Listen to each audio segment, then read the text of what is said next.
Hello everyone, Bill Molyneux here for Bill's Wargame World, and we got a workbench thing going. The gun crews here, 3D printed, and the 3D printed guns by Josh Warliff. So we're going to flock these bases, but this base here is a bit big. We're going to so these are these 3D printed super duper gunner figures, and I don't know which ones will be assigned to what gun, of course, but I think Josh did really well for me. Thank you, Josh Warliff. So the van is all loaded. By the way, this particular figure here, really cool.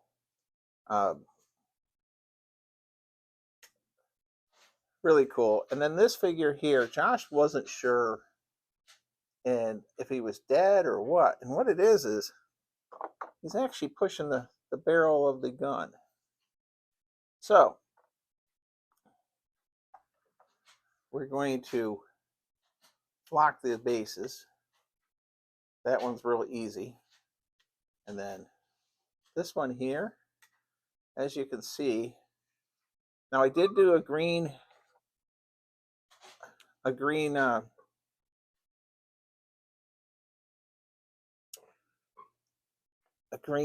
spray painted it green, okay? And we're gonna pull off our gun. And don't forget, this video is helping the Blue and the Gray Education Society and Wade Sokolowski, the historian, and really need to say thank you to everyone. We're over $300. You know, the last fundraiser I did with all of your help and was over almost $1,000. Not bad for a little YouTube channel and a stuffed bear trying to promote history. But couldn't do it without all of you. So Lisa, my wife, is upstairs resting. We're not sure if she's going to be able to go down this weekend to the Virginia house, but we'll see what happens. Look at that. All right, so I'm going to go ahead and I'm going to glue these down and then flock them afterwards. So, or I could put material on them and then flock them. All right, let's pause the camera. Okay, let's get a paintbrush out. Now, I've done a lot of videos on flocking things, and we have our flocking material. I could put a little bit more sand in it. You know what? The sand tub I just saw. There it is. So, you know, I also have little bushes and different things I could also add to it. But we will add some sand to it. What do you say? All right.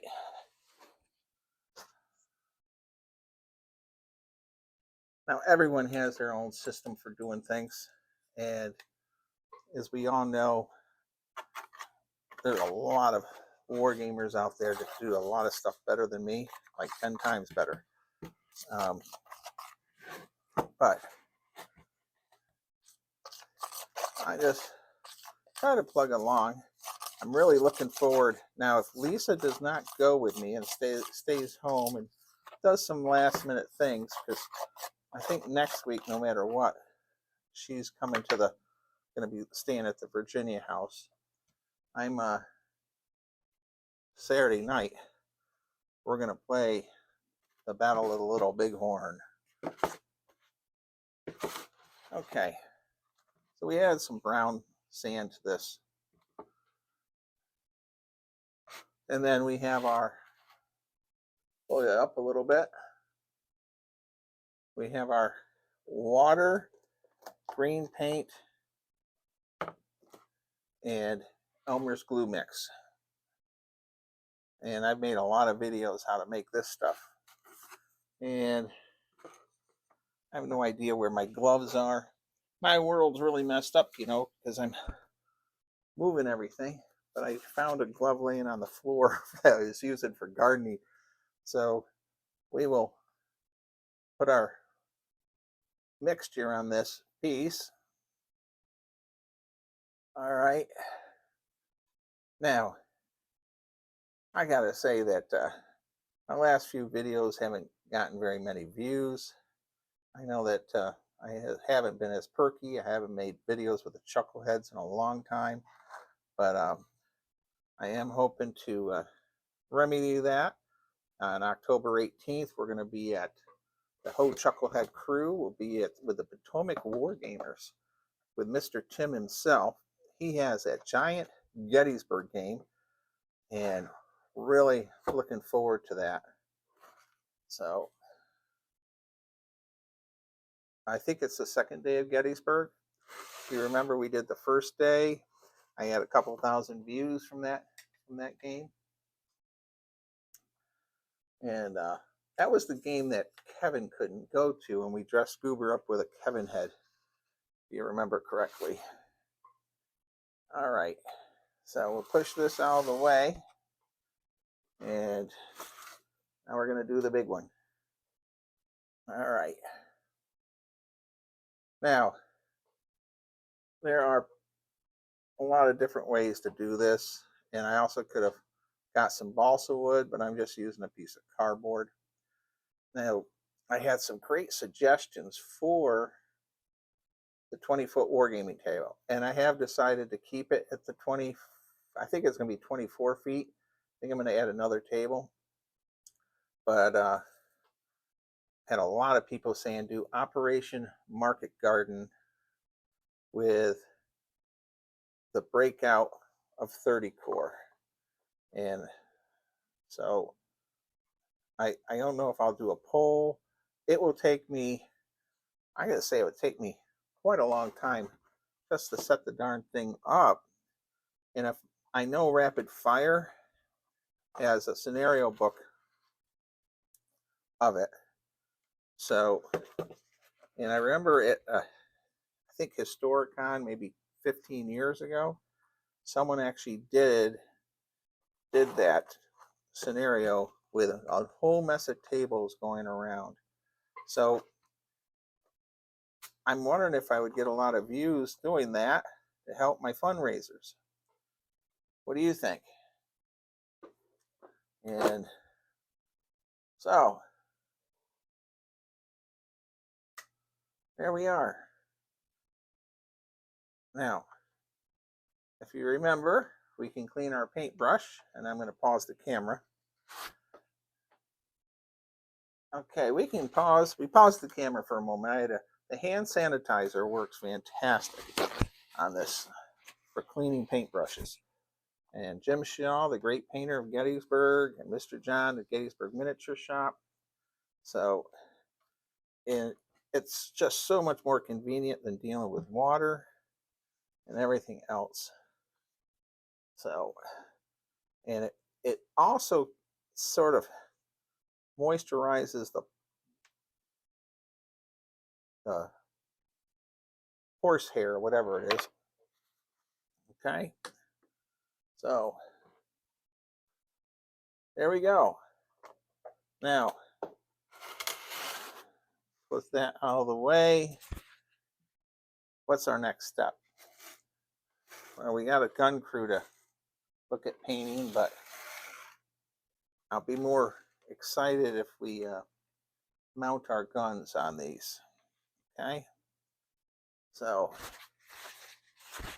now I have made the error of leaving out flocking material and then running into a table or whatever and then spilling it. So I always pick it all up and put it back into its safe places so as not to have a huge mess, because I have done that like multiple times. Okay, well, everybody, we are going to put up our cannons. So we have our little door knocker, and then our big pack gun. Now, has anyone seen a dog dyed dark green, about 6 inches tall?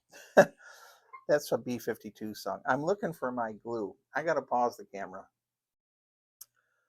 Okay, and of course we're using E6000. We're using the red kind, which is better for plastics. The silver bottle works fine too, just so you know. So we're putting a dab here and a dab there. And I over dabbed. And I know you can't see anything because I'm dealing with glue issues at the moment, but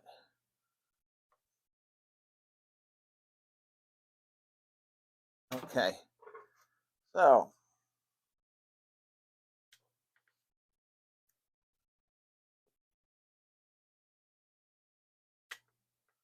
there we go. I'm gonna press my wheels and all down, and then we're gonna push this off to the side. Now, later on, when it all dries in the next day or so, I will throw flocking material around it. Okay. So we have the first 37mm gun, and now we're going to do our pack gun. So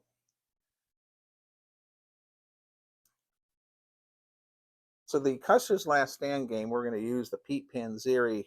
Basically, you're always rolling sixes to hit, and that they get multiplied depending on range or divided by range and cover. And then also there's the issue of type of weapon. So it is a command dice for the leaders, and there we go. What's everyone think?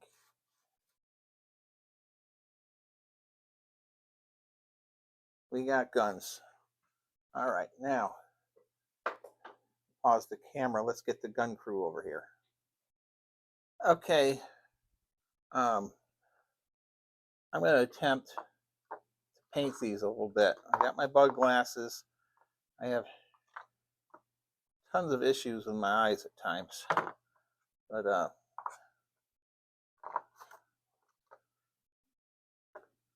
we will do what we can do.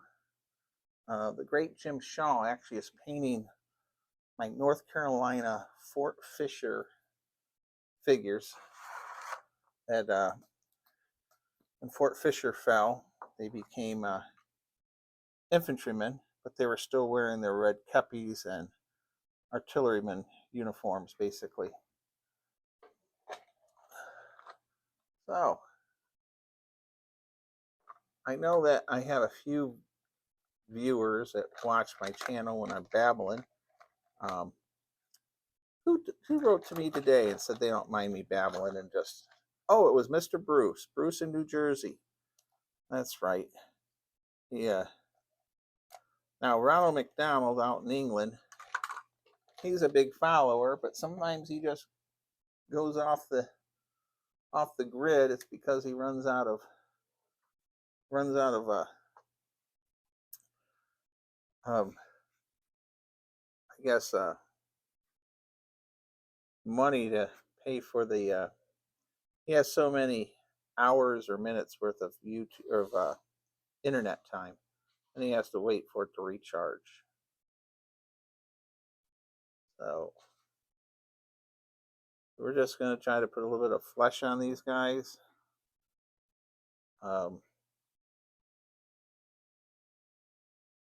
Just doing that will start to make them look more human. Of course, I'll have to go back and touch them up. Okay. So, I think I need to switch brushes too. This one's a little bit too wide.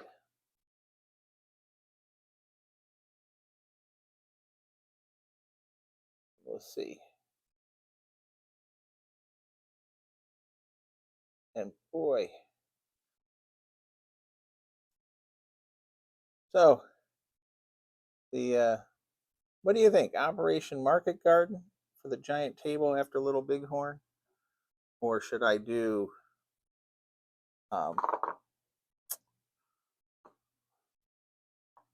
could do, I've got all this early war stuff I went berserk on. Could do World War II early war with Belgium and France. I mean, Josh printed me a ton of early war stuff. Jim Shaw painted a lot of it. And so that's an idea too. So, hoping to meet some of you that I haven't ever met before.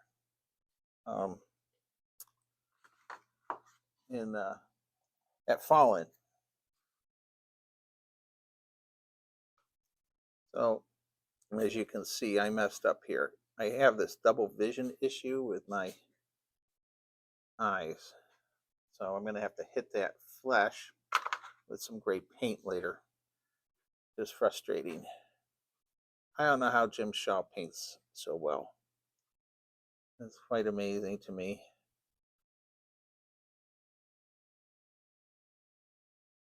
But he is a phenomenal painter. And he paints very fast, too. Amazing how quick he is.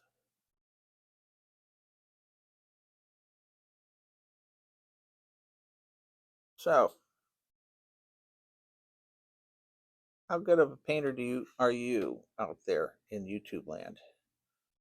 It's incredible what many wargamers can do with a paintbrush. And but I have been seeing more and more of those 2D armies. They pop them out. They're made out of like cardboard or whatever they are, laser cut, and the little armies are all ready, two-dimensional. I saw several games at Historicon that was in. I think I saw Cowpens made a video of it, which was stunning. It really was. It it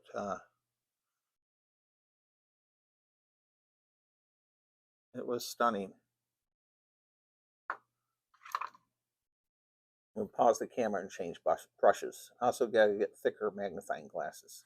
Okay, so I was saying that 2D, they make ships, and they also have free rules with their stuff. You can actually download their free Civil War rules, Rev War rules, which is interesting. Okay, now I know some people paint flesh last, other people paint it first. For me, I find once I get the flesh on, for what little painting I do, which for these 8 figures or whatever it is, and I got so much going on, but I figured I can try to at least get some paint on them. So what do you think of the 3D figures? Are you seeing them a lot too? Leave a comment. It's interesting to see how, you actually order an army, and Napoleonic army or whatever it is, and Civil War army, Rev War army, and it's ready to go. I mean, it's quite impressive. then you don't have to paint anything.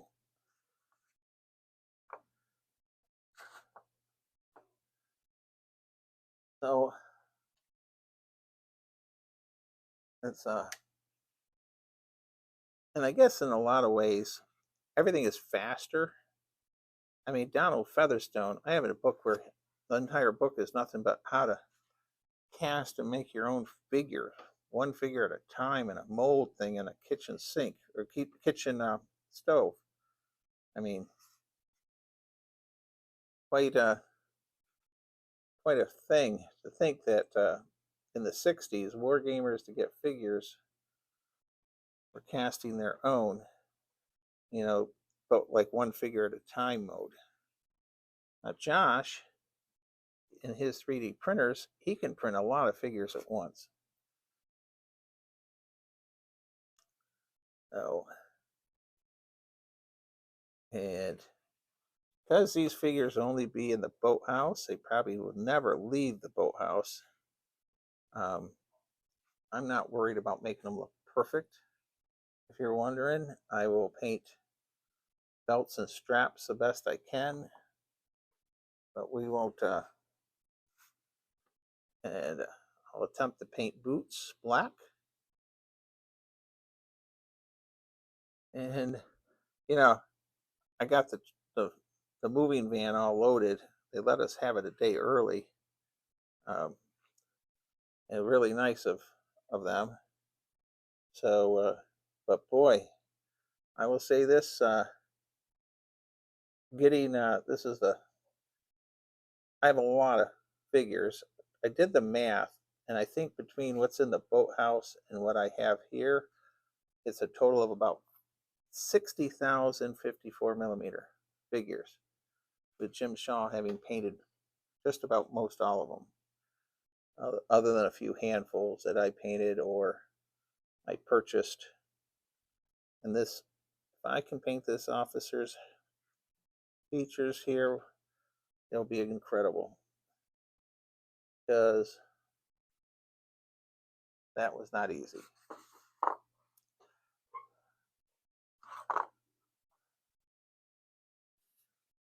Well, I'm sort of wondering what's going to happen after the Little Bighorn game, if I'll get a lot of requests for Operation Market Garden with the 30 core breakout. Does anyone know if I could use my 3 Churchills in that game, or if they're all Shermans? Because I have those 3 new Churchills I've never seen combat. They were on sale at Classic Toy Soldiers, and I bought 3. So if anyone out there knows if Churchills are allowed and what scenario book I should use. I know that Rapid Fire has Operation Market Garden scenario. So the I don't know. We did Operation Market Garden at Gettysburg Area Gamers, and it's Thursday night. It's the weirdest thing. Every Thursday night for 20 years, we wargamed, and we were like a family. And it's odd. I still think about the guys and Elwood Woody Christ and Josh and Jim Shaw, Pete, Ron Keach, the Marine, Emmett Baker, of course, Rob Winger. Many of them were battlefield guides and historians.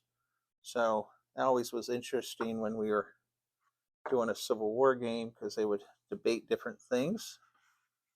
But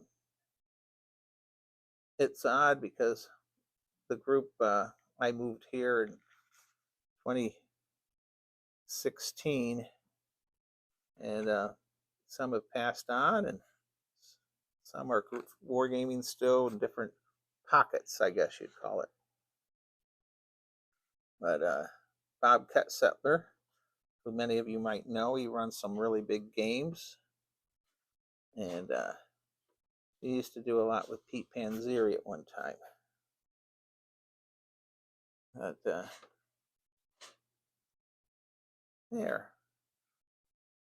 Wow, that's quite amazing that I was able to paint that hand around that shell. I'm going to say that's a pretty nice looking 3D print there. But boy, it is not easy painting. But Jim Shaw, when you see this video, I hope you'll be happy with how I'm trying to paint. Now I will dip these after I put some more colors on them.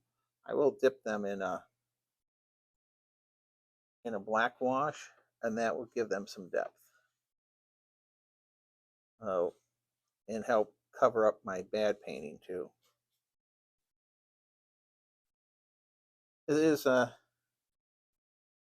amazing, isn't it, how you go to a war game convention and there are such beautiful armies and 15 and 10, and then they're just painted superbly. You know, Jim McLaughlin, if I pronounced his name correctly, he's a great wargamer and reenactor. I'm hoping to interview him at Fall In, but he has some stunning Rev War units in 15 millimeter for British Grenadier rules. And he was just elected in the Legion of Honor. Congratulations to that this past year, or 6 months ago, whatever it is. And I know him pretty well. So he's quite famous in the wargame world. He's been interviewed in Little Wars TV several times. And so, you know, with me moving everything to the boathouse, you know, I don't know what the heck Josh is going to do at one point when I pass on. It is a lot more when you get it all together, you know, it's one heck of a lot of stuff. Gotta remember all the 54 millimeter terrain, and who all has a lot of terrain too.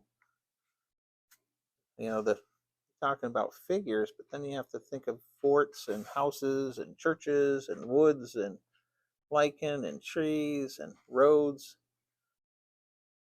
So it all really, and I messed up again. Gosh darn it. Well, overall, I don't think I've done too bad. I definitely will need to get the gray paint and touch stuff up. And my eyes are just about,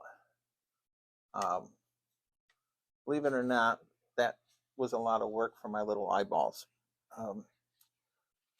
So this December, I see the special eye doctor again to make sure I'm doing good. But there. Okay. Well, we have Germans that are, there we go. I'm going to pause the camera. Okay. Well, I wanted everyone to see where we're at.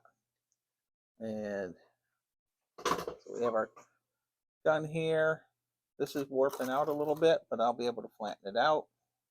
So we have our barrel dude. And then this is sort of how this would look.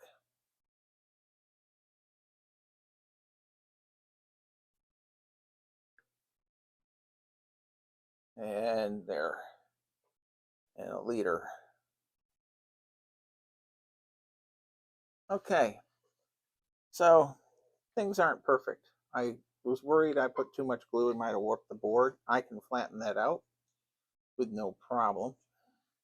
And another way you can do this is you can glue lichen all around the edges, and it looks like it's on a bit of a knoll. I've had experience with messing up. This guy with the barrel is sort of cool. So the next project will be to paint more detail on the Germans and also touch up some of the gray where I messed up, get their boots and painted, their weapons, the shells. Hey, someone out there, maybe Dave out there, someone, the German artillery shells, should they be painted brass, brown, black? I can't look everything up and I don't know everything. I just plug along. But, you know, 2 nights worth, we got these up to this point and I've had them for 2 months. So I'm going to say tomorrow night I will be unloading the van, and I may or may not have Lisa with me. She overdid it last week, guys. So if she's not with me, we'll be doing Custer's Last Stand in the boathouse Friday or Saturday night. We're going to close out here. I hope you enjoy this video. Don't forget it's supporting the Blue and the Gray Education Society with Wade Sokolowski and his great organization. All right, I'm hoping to raise $1,000 for them by 31st of December, like I did for Braddock's Battlefield History Center. And I can't do it without your help watching my videos. Bye-bye. Stay safe, be kind, be courteous, and as Colonel Handsome of the Chuckleheads would say, be true to your school. Thanks for watching.